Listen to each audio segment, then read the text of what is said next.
యాత్ర 2 సినిమా చాలా మంచి అనిపించిందండి. టీజర్ ట్రైలర్ అన్నీ కూడా నాకు నచ్చినాయి. అంటే చాలా మంది అనుకుంటున్నారు ఇది ఒక పొలిటికల్ బయస్డ్ మూవీ ఏమో, ఒక పర్టికులర్ పార్టీకి ఫేవర్ చేసే మూవీ ఏమో అని. ఒకటి చెప్తానండి, ఈ సినిమాలో ఒక మంచి ఇన్స్పైరింగ్ కంటెంట్ ఉంది.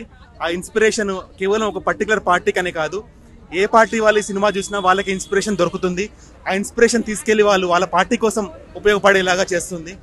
సో కేవలం వైఎస్ఆర్సీపీ వాళ్ళ కోసమే అని కాకుండా జనసేన పార్టీ వాళ్ళు ఈ సినిమా చూస్తాం, మెయిన్ క్యారెక్టర్లో మీ హీరోని చూసుకోండి. తెలుగుదేశం పార్టీ వాళ్ళు ఈ సినిమా చూడండి, ఈ సినిమాలో లీడ్ క్యారెక్టర్లో మీ పర్టికులర్ హీరోని చూసుకోండి. అంతేగాని ఇలాంటి మంచి సినిమాని మన సినిమా కాదేమో అని వదిలేస్తే మీరు ఎంతో అంత ఇన్స్పిరేషన్ మిస్ అవుతారని నేను చెప్తాను.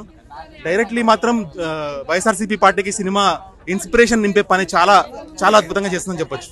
అంటే ఇప్పుడున్న సిచ్యువేషన్స్ మీద ఇంకో సినిమా ఉంటే బాగుండేది, ఇంకొక అప్డేటెడ్ సినిమా ఉంటే బాగుండేది. అప్పటి సినిమా కదా, నేను అదే అంటున్నా. ఇప్పుడు ఆల్రెడీ యూట్యూబ్ లో ఉన్న సినిమాని థియేటర్కి వచ్చి ఫ్యాన్స్ చూస్తారు కానీ జనరల్ పబ్లిక్ రారు కదా. నేను అదే అంటున్నా అండి, రిలీజ్ చేసినప్పుడు ఫ్యాన్సే చూస్తారు కానీ యూట్యూబ్ లో అవైలబుల్ ఉన్న సినిమాని థియేటర్కి వచ్చి చూసేది ఫ్యాన్సే కదా, ఎంజాయ్ చేయడానికి. సో జనరల్ పబ్లిక్ లోకి బాగా వెళ్ళాలంటే ఇప్పుడున్న సిచ్యువేషన్స్ తో రిలేట్ చేస్తే ఇంకో సినిమా వచ్చి ఉంటే బాగుండేది.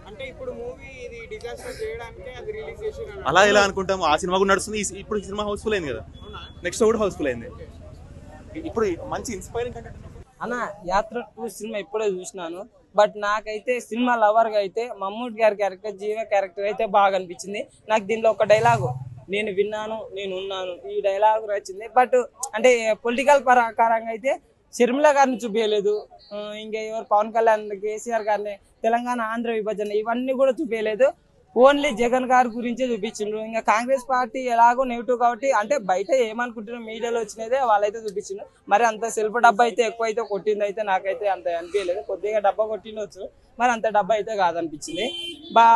కొన్ని సీన్స్ అనేవి బాగానే ఉండేవి, కొన్ని లాజిక్ లెస్ అనిపించింది. ఒకటి ఏంటంటే రాజశేఖర రెడ్డి చెప్తారన్నమాట చిన్నగా ఉన్నప్పుడు, అప్పుడు ఆయన సీఎం ఉన్నప్పుడు ఇంత చిన్నగా ఉంటే ఆన్లోపే ఎంత పెద్దగా ఎట్లయితే అది కొద్దిగా నాకు లాజిక్ లెస్, అంటే ఒకేలా లాజిక్ మిస్ అయింది అనిపించింది ఆ సీన్ కాడ అయితే.